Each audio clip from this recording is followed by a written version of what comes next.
Puerto Ricans have been fighting in every single war the USA has ever been in. And since it is Veterans Day, I want to talk about one specific veteran that I feel like we should all know about. This is the story of Oscar Lopez Rivera.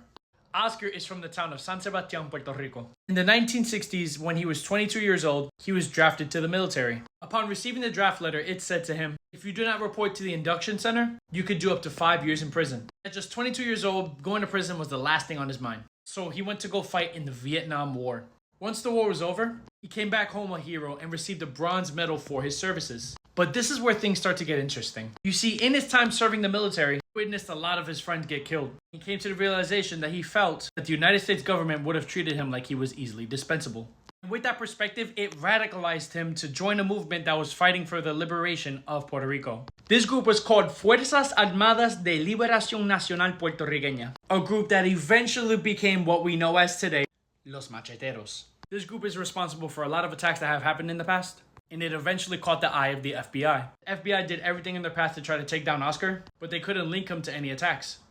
He has made it very clear he has never hurt, harmed, or killed anybody in his time. He was eventually pulled over by the police at a stoplight, and they searched his car and they secretly implanted a gun in a book bag and used that as their excuse to arrest him. With that arrest, he was tried by the United States for seditious conspiracy, along with interstate transportation of firearms. He served about 30 years in prison, 12 of which were in solitary confinement.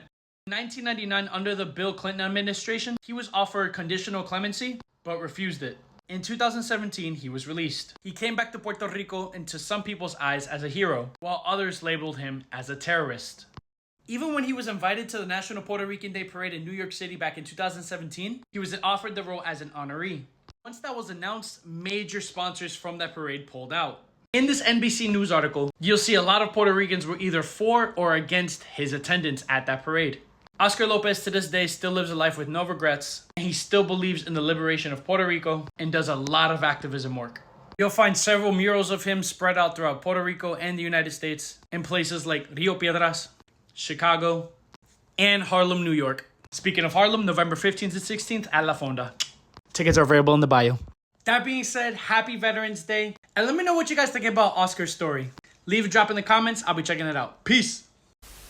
The diaspora really play a very important role in Puerto Rico. I would dare say yes. A lot of us lived in the diaspora. A lot of us went back. A lot of us know that the most important thing is to allow Puerto Ricans to be Puerto Ricans. We would say, hey, let's preserve Puerto Rico. And I think that the overwhelming majority of Puerto Ricans outside who have been forced to move out of Puerto Rico, definitely still love Puerto Rico. And I say to them, every Puerto Rican who wants to go back to Puerto Rico should go to Puerto Rico.